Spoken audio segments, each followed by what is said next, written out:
everybody, welcome to my channel. My name's Mel. Thank you so much for joining me today for my June wrap-up. So I feel like June was a very successful month for me reading-wise. You will have already seen my June vlog, which I put up my last video, so I will link that in the description below.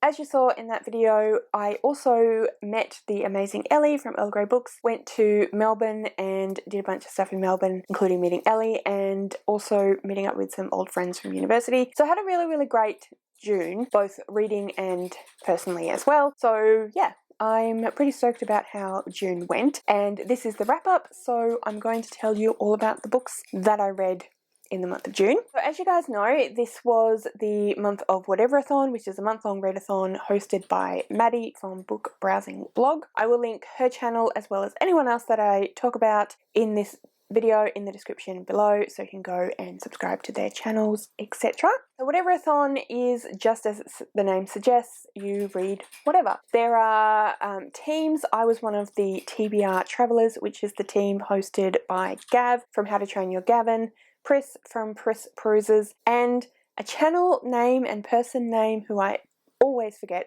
Very sorry about that, but like I said, all of the details will be in the description below, channels and all of that sort of stuff. Each team had their own bingo board. I will put the TBR Travellers bingo board up on the screen. That was what I was aiming for. As you can see, there are predominantly reading prompts, but a few of them are also non-reading prompts. Unfortunately, I didn't actually manage to get a full board because I was in Melbourne during the 48-hour readathon, so I didn't participate in any of that. And I'm not really sure that I did complete a personal goal, because I did vaguely think that maybe my personal goal would be doing a bunch more exercise than I have been doing, but yeah, I kind of failed at that one too. So didn't get a full board, but I think that I did pretty well in general with the reading prompts, so I'm pretty happy with that. I'm just going to quickly tell you the books I should have read and whether I read them. Then I'll tell you my sort of main stats in terms of books, and then I'll let you know what all the books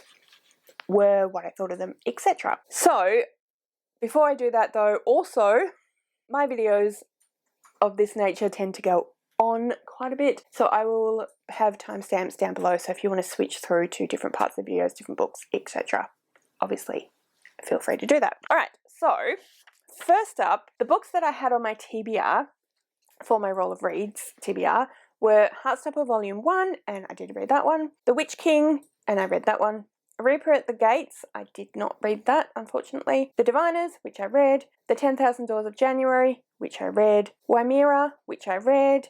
I'll Give You the Sun, which I didn't read. The Bride Test, which I DNF'd. And Six of Crows, which I read. So, in terms of Roll of Reads TBR, I didn't finish everything, so I haven't actually done a Roll of Reads TBR for July. So in August, I will have punishments and stuff, but we'll talk about that more in August. My average rating, sorry, I should tell you the number of books I read first. I read 1, 2, 3, 4, 5, 6, 7, 8, 9. I read 9 books, which I'm pretty happy with. One of those was a graphic novel, so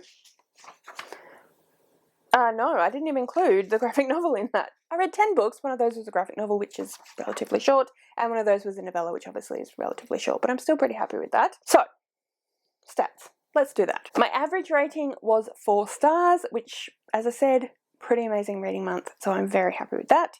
The number of pages that I read, which I've just corrected to include Heartstopper Volume 1, was 3,598. Most read genre was fantasy. Most read category this month was YA, which is unusual for me, but there you go. My favourite book of the month was The 10,000 Doors of January, and my least favourite book of the month was Wimmera, but I still really enjoyed it, so it just got my lowest rating, but that doesn't mean it was not a favourite or not a good book, if that makes sense. Most read format was physical, again, not that much of a surprise. So, let's go through and talk about all the books that I read and give you some more details. I'm going to start out with the one that I forgot, which is Volume 1 of Heartstopper. Yes, I do have now another version of Volume 1. I bought the TV tie-in, as you guys know.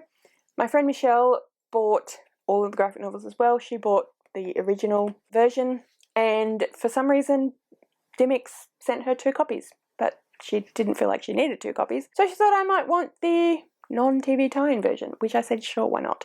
So now I have both. Anyway, so this, anyone that doesn't know, I feel like everyone would know what this is by now, but anyone that doesn't know, this is a young adult, coming-of-age, queer love story. It's about 2 boys in high school, Charlie and Nick. They meet and they form a friendship, and that quickly blossoms into love. It's really cute, really sweet. I absolutely love it. This was my 3rd reread, I think, or 3rd time reading it, I'm not sure. Again, as you guys would know if you've been around for any length of time recently on my channel, I'm absolutely obsessed with the TV show, so I feel like at this point I'm not 100% sure how many different times I have consumed Heartstopper. Most of it has been through the TV show, but I think I've read this 3 or 4 times now, so yeah, we won't talk about that anymore. So that's the first book I read. Absolutely loved it. I didn't even rate it, but the first time I read it I gave it 5 stars, so I'm gonna say it gets 5 stars again. Alright, that was book number 1. The second book that I read in the month of June was The Picture of Dorian Gray by Oscar Wilde. So this is a classic published in the late 1800s. I feel like everyone knows the kind of main gist of what this story is about. It's very much known in pop culture. It's referenced a lot. So it is the book where the person has a picture of themselves hidden in their attic and the picture ages and they don't. So that's what this is essentially about. So we follow Dorian Gray, and he is the person who has the picture in his attic, and we follow him from when he's very young, in his, I think, late teens, early 20s, and he's very vain and very enamoured of his own visage, and he kind of makes a wish that that the picture would age instead of him, or that he could live as the picture that is painted of him is and look beautiful like that forever. And then something happens, he does something that's not very nice, and he notices when he gets home that the picture has changed slightly, altered a little bit, and sort of the facial expression is now not a very nice facial expression. And he kind of freaks out, but then in this scene where he's found that out and then freaking out and then finding out more bad stuff that has happened as a result of the thing that he did, he figures out that essentially he can get away with anything and the picture will show it and he won't ever change. So he goes down this life of extravagance, of illegal, amoral behaviour. We're not given a lot of specification about what that is, but it is implied that he takes a bunch of drugs, drinking, gambling habit, makes friends with a lot of dodgy people, has many affairs with many different people. It's definitely stated that he is not a safe person to be around if you're a young woman, but it's also implied that he has a lot of gay affairs as well. And then that's all I'm going to say. Other stuff happens as well, but that's all I'm going to say. So this is a very well-known classic, as I have implied. Even if you've not read it or you don't know that much about the story, most people, like I said, have heard about the person with a picture in his attic that ages when he doesn't. So I was one of those people. I didn't know much about it. I read it because I went and saw the play in Melbourne, which I loved, and I really enjoyed this one as well. I gave it 3.5 stars. It wasn't my favourite book of the month. I think partly just because classics are generally written quite differently to modern books. So in a modern book you tend to get to the kind of gist of the story or the main thrust of the story quite quickly. Even if it's a slow build to the story and the conclusion, you still get the essence of the story and what it's about quite quickly. Whereas in a lot of classics you build to that very slowly, and sometimes it doesn't seem like the first, I think, quarter of this book didn't seem like that relevant to what we all know. I mean, that's partly because classics are well known, and so therefore we know the gist of a lot of the stories without having read them. So it can feel like it's taking a long time to get to the point because we know what the main point of the story is when we haven't read them, whereas that doesn't happen so much with modern books. So that's just a part of it being classic. But I did find that as much as I was enjoying the writing, that I found that a little bit, it's just a little bit slower than I necessarily wanted it to be, and like I said, it wasn't that it was irrelevant, it's just that it took a while to get to the point, but that's probably more to do with, like I said, the nature of it being a classic rather than the writing or anything. I did enjoy the writing. I thought that was really, really good. So that was The Picture of Dorian Gray.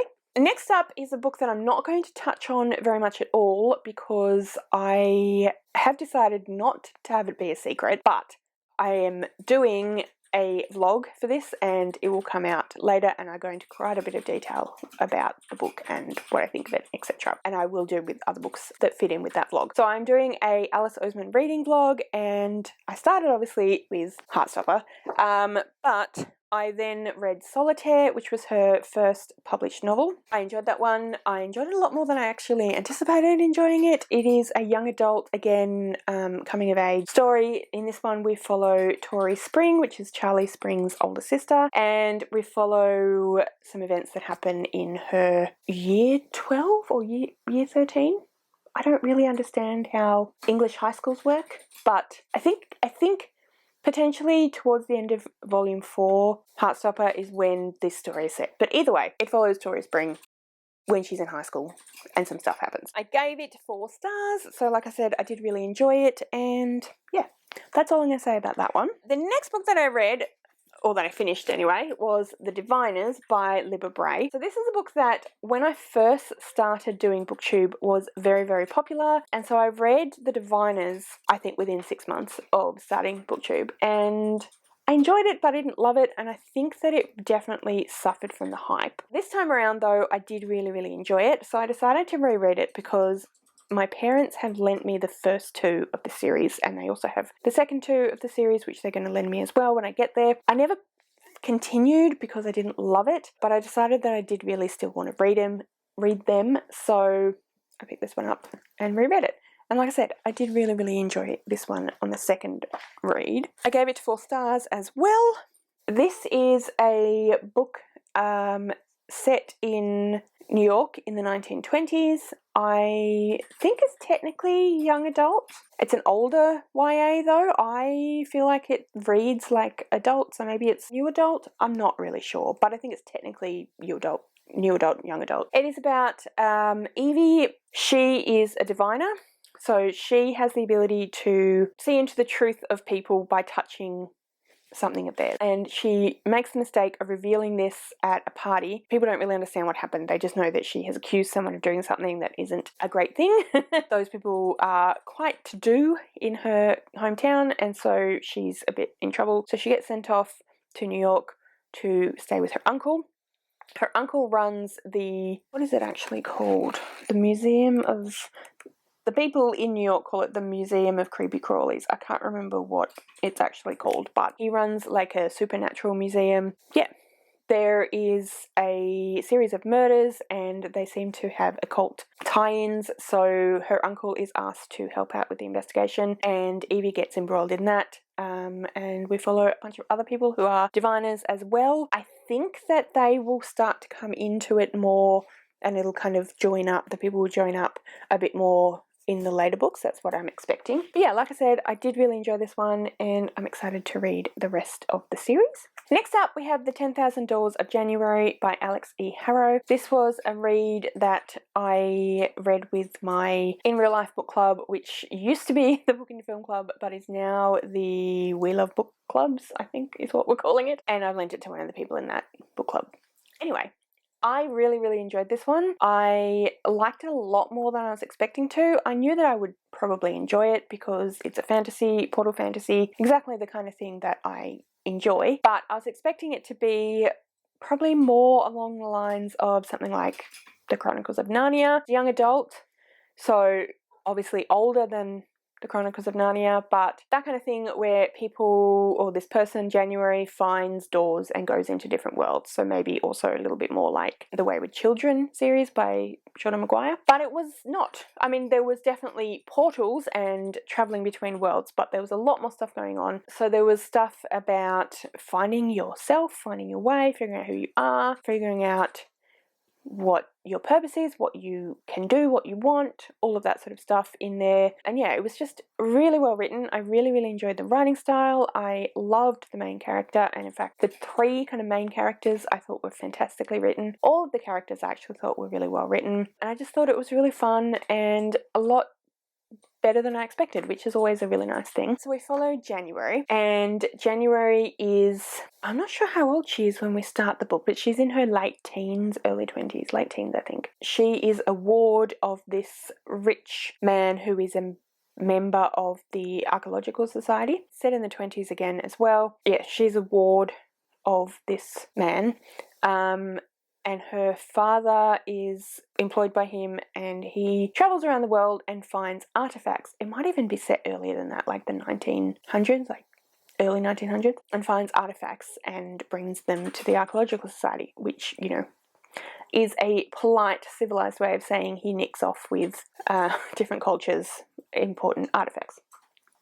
But there's a lot more going on than that synopsis would suggest, and it's more to do with travelling between worlds and stuff like that. Like I said, thought it was fantastic. I gave it 4.5 stars, and yeah, it was my favourite book of the month. The next book that I read is The Witch King by H.E. Edgmon. I really enjoyed this book. Again, I thought that it was better than I was expecting it to be. So I didn't really know exactly what I was going to think of it. It is about a young man called Wyatt, and Wyatt is a witch. And in this story, witches are the offspring of fairies. So they are born of fairies, but they don't have a lot of the fairies' power, or they have different kind of magic. They're very looked down upon and very disliked within the fairy world. Yeah, they're kind of ostracized. The main character, like I said, is Wyatt, and he is a witch. He is a trans boy. So when he was living in fairy and was female, he was engaged to the prince of Fairyland. He then ran away because of a whole bunch of different reasons, and when he ran off into the human world, he realised that he was trans and started transitioning, and then his fiancée turns up demanding that he come back to Fairyland and continue the engagement, and a whole bunch of stuff happens. He does go back to Fairy, and there's just a whole bunch of stuff that happens, and yeah, it's kind of, so it says on the back here about the author, H.E. Edgmon. Born in the Deep South, but has had many homes, dropped out of school to do gay stuff, and is at least a little feral. In both their writing and daily life, they aim to centre the voices of Indigenous people, trans people, and survivors of trauma. It is always the goal to make fascists uncomfortable. They have an eccentric little family of their own design, several very sensitive pets, and a lot of opinions. I did read somewhere, I can't remember where, but I did read that the author was talking about the story with the way that witches are treated in Fairyland was a allegory for the way that LGBTQIA+ people are treated by society in general, particularly trans people, and yeah, I thought that was really interesting. I really enjoyed the main character, so it's first person perspective. I really enjoyed the main character's voice. They were very brash and very sarcastic and very kind of in your face, and it was very, like, lots of slang and stuff like that. But I just thought that worked really well, and yeah, I really enjoyed it. I thought that it was a really good story, and I definitely would recommend this book. There's a sequel, I can't remember what the name of it is, but I'm definitely planning on acquiring that and reading that at some point. So I gave this one 4 stars as well. Lots of 4 stars going on this month, which is fantastic. So that's that one.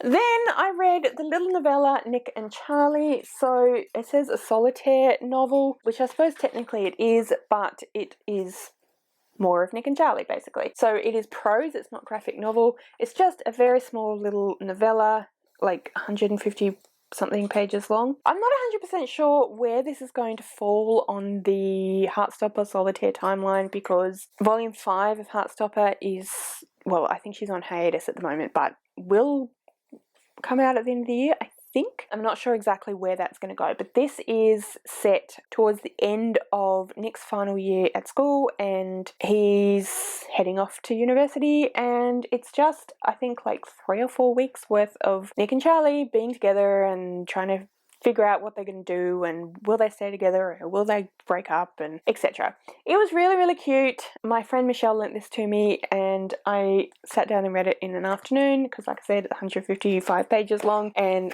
there's some illustrations and it's just super easy to read. And yeah, I really enjoyed learning more about Nick and Charlie, and I don't really have much else to say about it. It was fun. So gave it a 4 stars as well.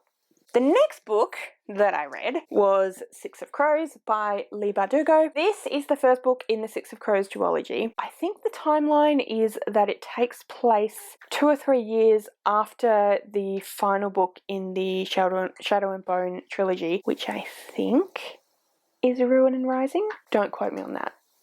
So I've only read Shadow and Bone of that trilogy, which I thought was okay but didn't absolutely love. I watched the series on Netflix, which I really enjoyed. My favourite characters were the Crow characters. If you don't know, the Shadow and Bone TV show uses the stuff from the Shadow and Bone, well, the first season uses the first book, Shadow and Bone, but it also incorporates a bunch of stuff from Six of Crows, more specifically about the characters and their kind of backstory than the storyline of Six of Crows. So in this book, it takes place in the Grishaverse, but it takes place in a different part of the Grishaverse. So we're in Ravka we're in Ketterdam rather than in Ravka. We follow 6 different characters who make up this troupe of thieves who are going to go and do this crazy, huge, ridiculous heist that only people like Kaz Brecker, who is the main crow, would attempt. So it's this huge, really, really, what's the word I'm looking for? Will bring in lots of money, really massive heist. And Kaz gets offered the heist and he asks some of the people in his gang to help him out with this heist. And yeah, it was just really, really fun. I really enjoyed it. I thought it was really well written. Definitely a lot better written, I thought, than Shadow and Bone. And yeah, like I said, just really, really, really fun and great to read. I really enjoyed it.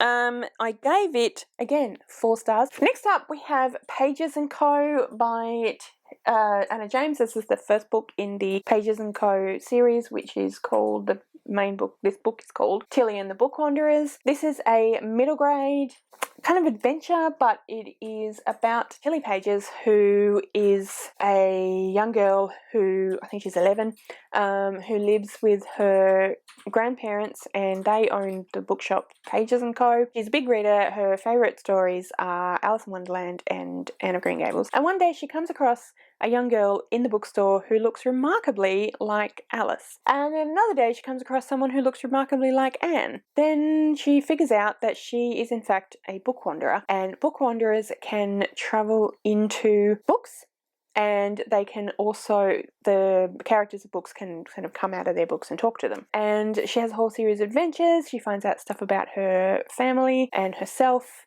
And yeah, it was just a lot of fun. I really enjoyed it. Highly recommend if you enjoy middle grade adventure sort of stories, and in particular if you like literature, which I assume most people watching this do. I gave this one, again, 4 stars. Finally, I read this one here, Wimmera by Mark Brandi. So this is the book that I said was my least favourite of the month, which, according to all of the stats and everything, is what I rated the lowest. So on Callpile, I gave it a 6.57, which is 3.5 stars. But yeah, I still enjoyed it. So it's my least favourite book of the month simply because I read so many other amazing books. So this follows 2 main characters from when they are young boys. The first bit of it is them as young boys and talking about their lives and something that happens. It's not specified what it is, very much implied what it is. It's full of foreboding, this book, which I thought was done really, really well. You know there's something going on that isn't great, and something happens again that isn't great. And then you switch from that timeline to when one of the boys, Fab, or both of them are older, who are adults, but we follow Fab, and he's still in the same town, and it sort of follows just his life and what he gets up to, and him talking a little bit about him not still being friends with Ben, who was the other boy. And then one day a cop comes to talk to him and says, hey, by the way, we found this bin. What do you know about that? And then we learn about what happened when they were kids and what Fab and Ben did. Yeah, so it was good. I enjoyed it. I thought it was well written. I did guess what was happening quite early on in the story, or at least one of the main things that happened, which I think you're supposed to, like there's foreboding and sort of implied, but that did lessen the enjoyment for me a little bit. But yeah, I enjoyed this one. Major trigger warnings for child abuse though, so yeah. But anyway, that's that one. So that is the last book that I read in the month of June, and that means that that's the end of the video. Let me know in the comments below what you read in the month of June. What was your favourite book? What was your least favourite book? Etc, etc. How did you find your reading this month? If you would like to leave me a comment but you don't know what, then leave me something off this absolutely stunning cover. So we have all sorts of things, but mostly we have books. So leave me something bookish. All of my social media details are listed in the description below, so if you'd like to go and follow me on any of those other platforms, please feel free to do so. Thank you so much for watching. I really hope you enjoyed this video. If you did, I would absolutely love it if you would subscribe to my channel and give this video a thumbs up. And yeah, like I said, thank you so much for watching. I really hope you enjoyed this video, and I will see you next time.